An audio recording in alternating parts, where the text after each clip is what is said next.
আমাদের আরো কিছু জানার দরকার আছে। পশুর চামড়ায় পরে আসি।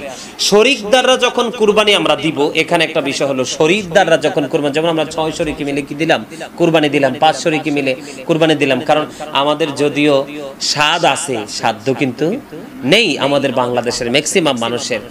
তো যেহেতু স্বাদ আছে সাধ্য নেই, এই সাধ্যটাকে নিজের আয়ত্তে আনতে হলে আমরা কি করি, যাইয়া 5 জন 6 জনে মিলে 4 জনে মিলে একটা বড় গরু খরিদ করে আনি। আমি বলি আমি 1 লাখ দিয়ে কিনছি, আমরা 1 লাখ দিয়ে কিনছি, আরেকজনে বলে আমরাও 1 লাখ দিয়ে কিনছি। মানে যার যার মধ্যে একটা অন্যরকম একটা ফিলিংস আসে, এটা তাদের একটা আনন্দের বিষয়, এটা দোষের কিছু না।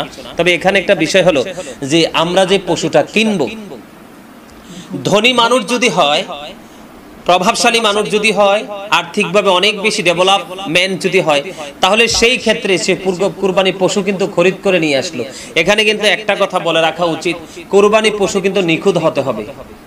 কি হতে হবে? লেজ কাটা, কান কাটা, জন্ম অন্ধ, দুর্বল যেই পশুটা মানে কুরবানি স্থানে হেঁটে যেতে পারবে না, সে অক্ষম, এবং যেই আমাদের দেশে অনেক গরু দেখা যায় না ময়লা আবর্জনা ডাস্টবিনের মধ্যে থাকে, তো ওই গরু শেষ করে দিব কিছুক্ষণের মধ্যে, আপনার এই এডি ছোট ছোট করে দিয়ে দিতেছে আর কি।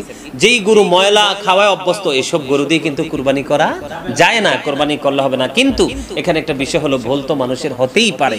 এখন আমি বাজার থেকে পশুটা কিনে নিয়ে আসলাম, আনার পরে আমার কি হলো, ত্রুটি প্রকাশ পাইল, যেটা শরীয়তের দৃষ্টিকোণ থেকে এই দোষ থাকলে কুরবানি দেওয়া যাবে না। এই ক্ষেত্রে কি করা, যদি ধনী মানুষ হয় তাহলে সে আরেকটা পশু খরিদ করে তাকে কুরবানি করতে হবে। মধ্যবিত্ত মোটামুটি চলতে পারে এরকম মানুষটি খরিদ করছে, সেই ক্ষেত্রে সে সেটা দিয়ে কুরবানি দিতে পারবে। আমাদের দেশে আরেকটা প্রথা আছে, সেটা হলো কি, 3 জনে মিলে গরু কি করে, ক্রয় করে। কি কয়েকজন মিলে গরু কেনার পরে সুন্দর দেখলে আশেপাশে থেকে 2 একজন এসে কি হয়, শরীক হয়, এটাতে যুক্ত হয়। ইমাম আজম আবু হানিফা রাহমাতুল্লাহ আলাইহির মতে, ইমাম জুফারের মতে এখানে বলা হয়েছে যে গরু পশু খরিদ করার পরে বাজার থেকে বাড়িতে আনার পরে, কিনে আনার পরে শরীকদারকে যুক্ত করে, এটা মাকরুহ, এটা করা উচিত নয়। এবং পশুটা আমরা কি করলাম, জবাই করলাম, কুরবানির দিন চলে গেলাম, কুরবানি করলাম। এখন কুরবানির গোশত কিন্তু নিজের খামখেয়ালি মতো কিন্তু বন্টন করলে হবে না, পাল্লি দিয়ে কিন্তু কি করতে হবে, সমান করে বন্টন করতে হবে। ওই যে হাড়গুলো, এগুলো কিন্তু অনুমান করে বন্টন করা যাবে, এতে কোনো দোষ নেই। গোশত বিক্রি করা যাবে না, কোরবানির পশু কি করা যাবে না, গোশত বিক্রি করা যাবে না, সংরক্ষণ করে রেখে যাবে। আত্মীয়, কাছের আত্মীয়, দূরের আত্মীয়, ইমানদার বেঈমান, হিন্দু খ্রিস্টান বৌদ্ধরাও যদি খেতে চায় কুরবানির পশুর গোশত খাওয়ানো জায়েজ আছে, তাকে খাওয়ানো যাবে।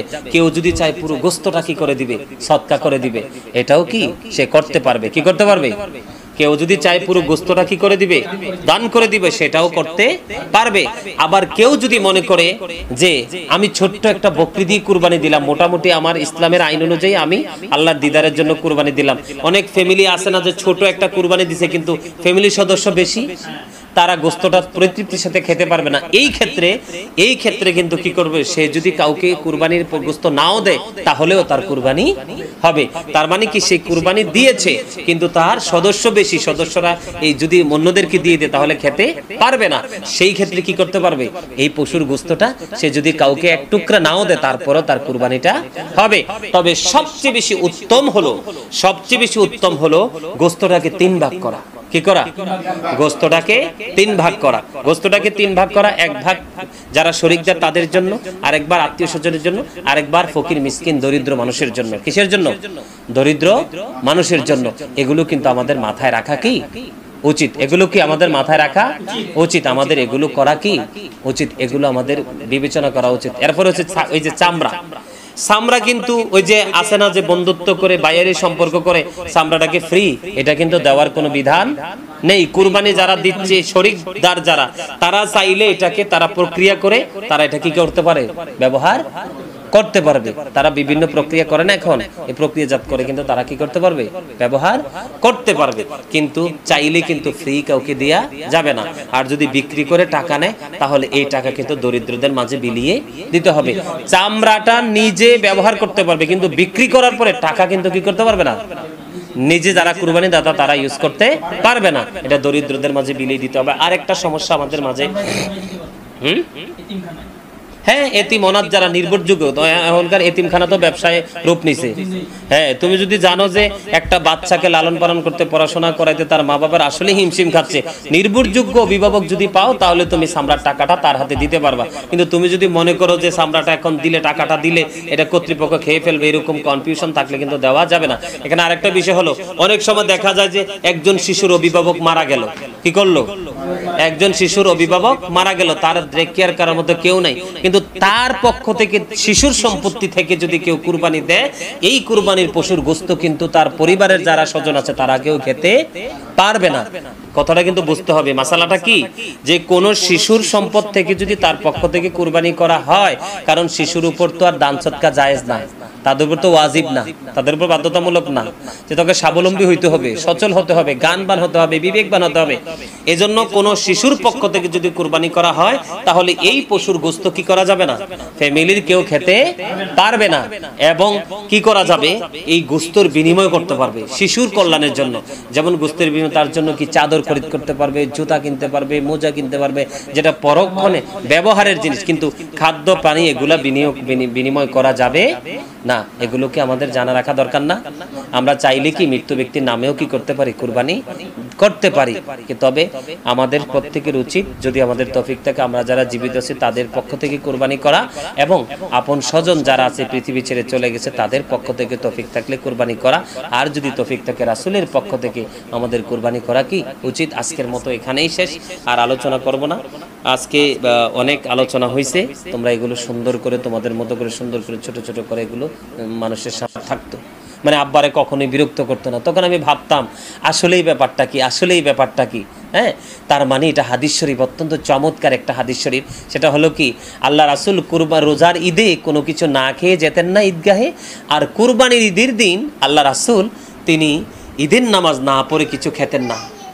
যিনি কুরবানির দাতা, যিনি কুরবানি দিচ্ছেন, ওনার জন্য উত্তম একটা ইবাদত হলো, উত্তম একটা তাকওয়া হলো, উত্তম একটা আমল হলো যে তিনি ঈদের দিন কি করবেন না, কোনো কিছু খাবেন না। সকালবেলা তিনি নামাজ থেকে এসে পশু জবাই করে সেই পশুর গোশত দিয়ে খাবার খাওয়াটা কুরবানি দাতার জন্য অনেক বড় একটা উত্তম কাজ। সুবহানাল্লাহ। তো কুরবানির আল্লাহ রাসূল ঈদুল ফিতরের নামাজ যখন পড়তেন তিনি না খেয়ে যেতেন না, আর কুরবানির ঈদে ঈদুল আজহার নামাজ যখন পড়তেন তিনি নামাজ না পড়ে কিছু খেতেন না।